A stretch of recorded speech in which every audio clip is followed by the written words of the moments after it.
নরসিংদীতে জেলা প্রশাসকের নির্দেশে সিলিন্ডার গ্যাস সহ বিভিন্ন সমস্যা ৪৮ ঘন্টার মধ্যে সংকট নিরসনের জন্য বাজার মনিটরিং সহ বিভিন্ন উদ্যোগ গ্রহণ করা হয়েছে। আজ সকাল জেলা প্রশাসকের হল রুমে অতিরিক্ত জেলা প্রশাসক সার্বিক আবু তাহের মোহাম্মদ শামসুজ্জামানের সভাপতিত্বে সিলিন্ডার গ্যাস সংকট নিরসন করার জন্য বাজার মনিটরিং সহ বিভিন্ন উদ্যোগ গ্রহণ সভায় প্রধান অতিথি হিসেবে বক্তব্য রাখেন নরসিংদী জেলা প্রশাসক মোহাম্মদ আনোয়ার হোসেন। আরও বক্তব্য রাখেন স্থানীয় সরকার বিভাগের ডিডিএলজি ও নরসিংদী পৌর প্রশাসক শিউলি রহমান তিন্নি, নরসিংদী সদর উপজেলা নির্বাহী অফিসার আসমা জাহান সরকার, অতিরিক্ত পুলিশ সুপার সদর সার্কেল আনোয়ার হোসেন শামীম, নরসিংদী জেলা ত্রাণ ও পুনর্বাসন কর্মকর্তা মোহাম্মদ ইউনুস মিয়া, নরসিংদী পৌর নির্বাহী প্রকৌশলী তারিকুল ইসলাম ভুইয়া প্রমুখ।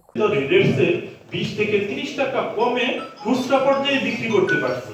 ডিসেম্বরের 15 তারিখ থেকে জানুয়ারির 1 তারিখের 31 ডিসেম্বরের ভিতরে প্রতিটা কোম্পানি আমাদেরকে সরকার যা রেট দিত তা থেকে 100 টাকা কমে আমরা কিনতে পারতাম এবং সরকারি রেটে আমরা ওটা বিক্রি করতে পারতাম। কিন্তু ওটা তারা বাড়াইতে 3টা 4টা 5টা ধাপে স্যার কোন কোম্পানি বাড়ায়া সরকারি রেটে আমাদেরকে ডিউ করে দিই। ডিউ রেট আমাদের ক্রয় রেটই নিয়ে গেছে। এটা নিয়ে স্যার 7 তারিখে ঢাকায় স্যার আমাদের যে এলপিজি সমবায় সমিতি আছে সারা বাংলাদেশের, তা আমরা ধর্মঘট ঘোষণা করার পরে 8 তারিখে স্যার এনার্জি রেগুলেটর কমিশনের চেয়ারম্যান স্যার আমাদের যারা প্রতিনিধি আছে তাদেরকে ডাকছে, বলছে আমরা 3টা দাবি উত্থাপন করছিলাম।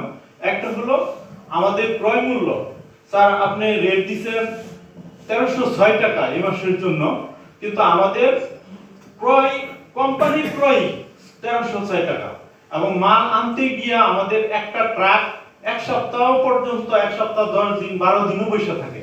ওইখানে আমাদের পরিবহন কস্ট 3 গুণ হয়ে যায়। আর আরেকটা জিনিস স্যার আমি যেটা বলবো, আমরা যারা এই ব্যবসাটা করি 10 বারের মাথায় ভুক্ত পর্যায়ে পৌঁছে 10 বার ওঠানামা করতে পারে একটা সিলিন্ডার। আমার 2টা কোম্পানি টোটালি মাল দিচ্ছেই না।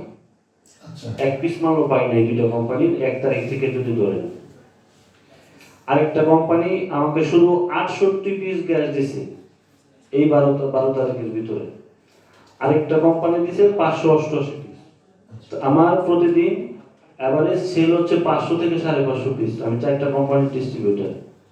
সেই জায়গায় আমার 12 তারিখে আজকে পর্যন্ত আমার 6000 মালের দরকার। আমি গ্যাস পেয়েছি 588 আর হচ্ছে 68 পিস। হ্যাঁ, আমি 10% পাইনি।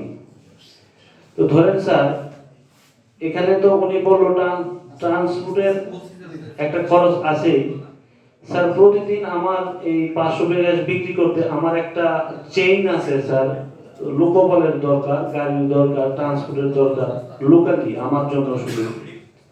আমার পার ডে খরচ হচ্ছে স্যার 8 থেকে 10,000 টাকা এই সেটআপটা দিতে।